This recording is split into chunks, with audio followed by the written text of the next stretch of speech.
जय श्री राम, जय श्री महाकाल। ये वीडियो बनाते बनाते मेरे को कुछ चीज़ों के ऊपर तो बड़ा कॉन्फिडेंस भी था और बड़ा मज़ा भी आया रहा है ये वाला वीडियो बनाने में। ये मेरा one of the favourite sector था, इनफैक्ट है पिछले कुछ टाइम से। मैं बात कर रहा हूँ मेटल सेक्टर की। अब देखो मेटल सेक्टर में हो क्या रहा है ना, अभी आपको दिख रहा होगा कि यार वॉर की सिचुएशन वापस क्रिएट हो रही है और वॉर की सिचुएशन के बाद में क्या मेटल सेक्टर में वापस रिवाइवल आएगा कि नहीं। क्रूड के भाव हमने देखे पिछले कुछ दिनों में, क्रूड के भाव बहुत तेज़ी से बढ़े हैं, है ना। और क्रूड के भाव बढ़ने के बाद में मेटल्स में जितनी तेज़ी आनी चाहिए थी अभी तक वो नहीं आई है। तो क्या ये आगे पीछे आएगी? 100% आएगी। कैसे आएगी पहले एक बार ध्यान से समझें। क्रूड के प्राइस अगर बढ़ते हैं तो इसका इम्पैक्ट क्या होगा। क्रूड के प्राइस बढ़ने से एक बहुत क्रिटिकल चीज़ होती है, वो होती है लॉजिस्टिक्स की कॉस्ट बढ़ जाती है। लॉजिस्टिक्स की कॉस्ट बढ़ जाती है, आपकी कंट्री के पावर सेक्टर की कॉस्ट बढ़ जाती है, आपकी कंट्री में हर चीज़ की कॉस्ट बढ़ जाती है, राइट। अब अगर हर चीज़ की कॉस्ट बढ़ेगी, महंगाई हर जगह आएगी, तो इसका एस्केलेशन दूसरी जगह पे होगा। क्यों होगा? ये बहुत लोगों का एक क्वेश्चन होता है, सर क्यों? क्योंकि अगर हमारे पास खुद के पास मेटल्स हैं तो फिर ऐसा क्यों होगा? क्योंकि आप डेटा नहीं देख रहे हो। और डेटा में क्लियर है कि हम कॉपर की बात कर लें, लेड की बात कर लें, स्टील की बात कर लें, हर जगह पर हमारे पास में एक पंगा है कि हम लोग इंपोर्ट ज्यादा करते हैं, राइट। अब इसका इंपैक्ट सबसे ज्यादा किस पे पड़ता है? वो पड़ता है चाइना के इंपोर्ट से। कैसे? चाइना धुरंधर है। किस चीज में धुरंधर है? मेटल्स में। अब मैं आपको एक कोरिलेशन बताता हूं और ये वाला वीडियो लास्ट तक देखना क्योंकि इसमें बहुत सारी चीजें मैं बताने वाला हूं। हाँ, मैं आगे बढ़ने से पहले एक चीज बता दूं, अगर आप इसके अलावा मेरा एक्सक्लूसिव कंटेंट ज्वाइन करना चाहते हैं तो इस वीडियो के नीचे ज्वाइन का बटन है, वो ज्वाइन का बटन दबा दीजिए और उस ज्वाइन के बटन से आप एक्सक्लूसिव ग्रुप का पार्ट बन जाएंगे, जहां पर एक ही नारा चलता है, यू कमेंट आई मेक। आप जो कमेंट करेंगे कंपनी के बारे में मैं उसकी आपको डिटेल जरूर देता हूं। आते हैं बात चाइना के ऊपर। चाइना का इंपैक्ट कैसे पड़ेगा, ध्यान से समझना इसको। ऐसा माना जाता है कि जब चाइनीज इकोनॉमी स्ट्रांग होती है तो इंडियन मेटल कंपनीज भी स्ट्रांग होती है। मतलब अगर चाइना बढ़ रहा है तो इंडिया का मेटल सेक्टर बढ़ेगा। ये तो उल्टा होना चाहिए था, ऐसा है नहीं। है ये कि अगर चाइना का मेटल मार्केट बढ़ता है, वर्ल्ड का धुरंधर है चाइना मेटल्स में, मार्केट लीडर है। अब अगर सपोज चाइना की इकोनॉमी स्ट्रांग होती है तो चाइना की इकोनॉमी स्ट्रांग है मतलब इंफ्रास्ट्रक्चर भी स्ट्रांग हुआ, और अगर इंफ्रास्ट्रक्चर स्ट्रांग हुआ तो ऑटोमेटिकली हर जगह पर जो डिमांड है मेटल्स की वो भी बढ़ेगी। कहाँ पे? चाइना में ही। अब चाइना में चाइना के मेटल की डिमांड बढ़ रही है तो ऑटोमेटिकली चाइना पहले सप्लाई भी किसको करेगा? चाइना की कंपनी को, बराबर। तो जब वर्ल्ड को वो देने जाता है ना, जब वर्ल्ड की अलग अलग कंट्रीज अगर आपसे मेटल्स मांगना चाहती है ना, तो वो मेटल्स उतना सप्लाई नहीं कर पाता क्योंकि उसको मेजर सप्लाई कहाँ करना पड़ेगा? चाइना में, अपनी खुद की कंपनीज में। तो फिर वहां पर दूसरी कंट्रीज के लिए सेकंड बेस्ट ऑप्शन आता है इंडिया। और इंडिया में अगर आप मेटल्स की बात करो, स्टील की बात करो, Tata steel, steel authority, SAIL जिसको हम बोलते हैं, एल्यूमिनियम की बात करो, नैल्को और हिंडाल्को, कॉपर की बात करो तो दिग्गज, one of my favourites, Hind copper. ये सारी कंपनीज एकदम से इनके प्राइसेस बढ़ने लगते हैं जब चाइना की इकोनॉमी स्ट्रांग होती है। तो ये इतना कोरिलेशन से, इसके नेगेटिव कोरिलेशन को अगर समझे तो, अगर चाइनीज इकोनॉमी वीक होती है या कभी चाइना का इकोनॉमिक डेटा अच्छा नहीं आया तो होता ये है कि चाइना की इकोनॉमी अगर वीक है तो वहां पे इंफ्रास्ट्रक्चर वीक है, अगर इंफ्रास्ट्रक्चर वीक है डेवलपमेंट वीक है, डेवलपमेंट वीक है तो जो इन्होंने मेटल्स का एक्सट्रैक्शन किया है, मेटल्स का पूरा सेगमेंट बना के रखा है, इसका क्या करेंगे? स्टॉक करके रख लें। तो फिर ये क्या करते हैं? फिर ये उतरते हैं मार्केट में और फिर ये इंडियन कंपनीज से भी सस्ता मेटल बेचना चालू करते हैं दूसरी दूसरी कंट्रीज को। और वहां पे दूसरी कंट्रीज, उनको कोई मतलब नहीं है कि तुम इंडिया से हो या चाइना से हो, उनको उनके मेटल से मतलब है और जो सस्ता दे रहा है उससे मतलब है। तो वहां पे इंडियन इकोनॉमी के जितने भी मेटल सेक्टर की कंपनीज है वो गिरती हैं और बाद में देखा जाए तो चाइना से वो बढ़ती है। मतलब इन शॉर्ट, चाइनीज इकोनॉमी बढ़ेगी, इंडियन मेटल स्टॉक्स बढ़ेंगे। चाइनीज इकोनॉमी वीक होगी, इंडियन मेटल स्टॉक्स गिरेंगे। प्राइमरली ये वाली चीज सबसे ज्यादा होती है स्टील में। कॉपर की अगर मैं बात करूं तो जिस हिसाब से अभी मार्केट में कॉपर की डिमांड बढ़ती जा रही है, ईवी, सोलर और हम लोग सेमीकंडक्टर्स, ये सब जितना हम बना रहे हैं अपने पास या बनाने की कोशिश करें, तो ऑटोमेटिकली इंडिया में उसकी डिमांड सस्टेन रहेगी। पर अब यहां पर डेटा समझना बहुत जरूरी है। कॉपर हम लोग 50% से ज्यादा जो इंडिया में यूज करते हैं ना, वो इंपोर्ट करते हैं। एल्यूमिनियम 60% अराउंड इंपोर्ट करते हैं। अब आप 2 मिनट सोचो कि अगर 100 किलो मेरे को चाहिए इंडिया में तो 50 किलो इंपोर्ट होता है और 50 किलो ही हम यहां पर बना रहे हैं। तो ये आपको क्या समझ में देता है कि अभी भी हम इंपोर्ट डिपेंडेंसी पे हैं, भले क्योंकि डिमांड हमारे पास ज़्यादा है। सो ऑटोमेटिकली अगर डिमांड ज़्यादा है तो इंडियन मेटल्स के ही जो फ्यूचर है वो भी अभी आगे बढ़ना ही है। क्या इंडियन इकोनॉमी वीक होने वाली है? क्या इंडियन इकोनॉमी क्रैश होने वाली है? क्रैश हो भी गई तो डेवलपमेंट के लिए कुछ ना कुछ तो करेगी, तो ऑटोमेटिकली इसकी इम्पैक्ट पड़ेगा, कोई डाउट ही नहीं है। ठीक है, अब यहाँ पर एक और सेगमेंट है जो मेरे को लगता है आप लोगों को समझ में आना चाहिए, समझना भी चाहिए। वो ये है कि स्ट्रेट ऑफ हॉर्मोज का एक बहुत बड़ा इंपैक्ट है।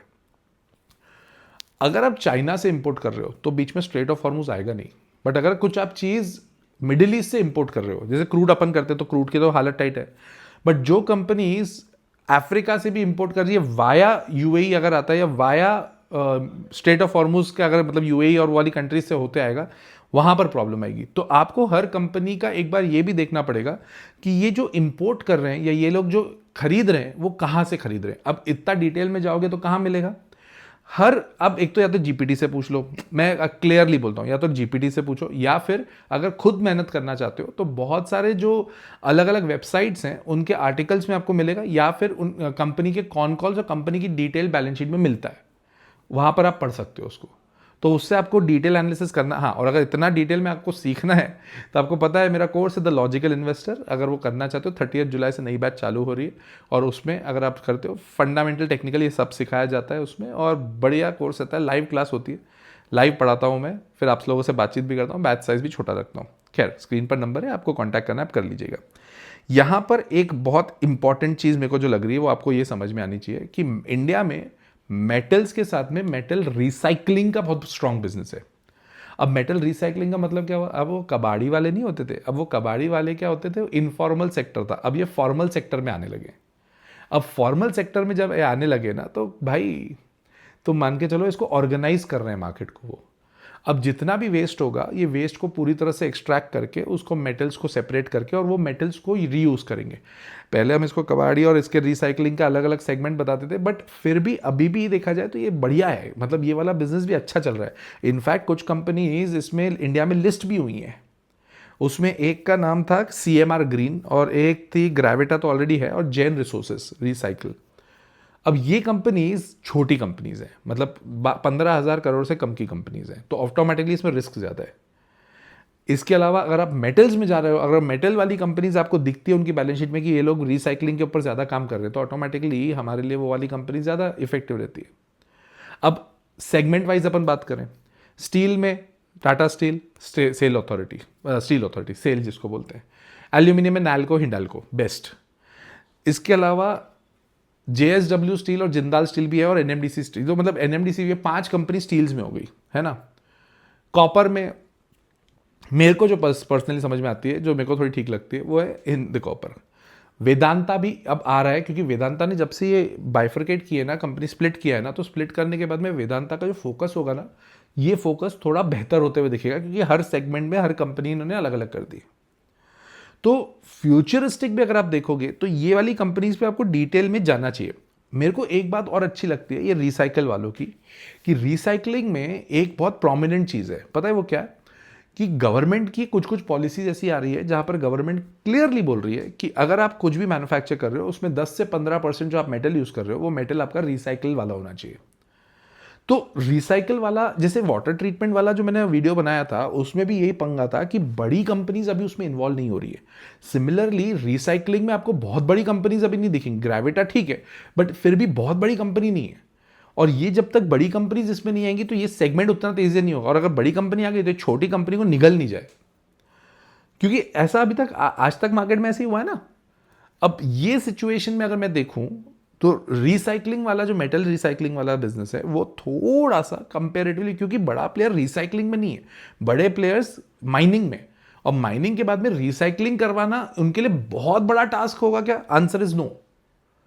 तो जब इस तरह से सेगमेंटिंग हम लोग देखते हैं ना कि यार रिसाइकलिंग ऑफ मेटल का बिजनेस बहुत बढ़िया है, कोई डाउट ही नहीं, बट आपको यह भी देखना पड़ेगा रिसाइकलिंग क्या वो बंदा कर सकता है जो पहले से ऑलरेडी जायंट है।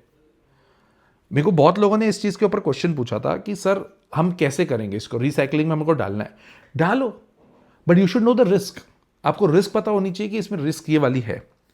तो आई थिंक ये वाली चीज़ से आपको काफ़ी हद तक क्लियर होगी। स्क्रैपिंग पॉलिसी जो इंडिया की आई है उसके बाद भी उसमें बैटरीज को भी स्क्रैप करना है आपको। तो जो ऑटोमोबाइल की है उसकी स्क्रैपिंग करने का क्या होता है, स्क्रैप का मेटल्स रिसाइकल।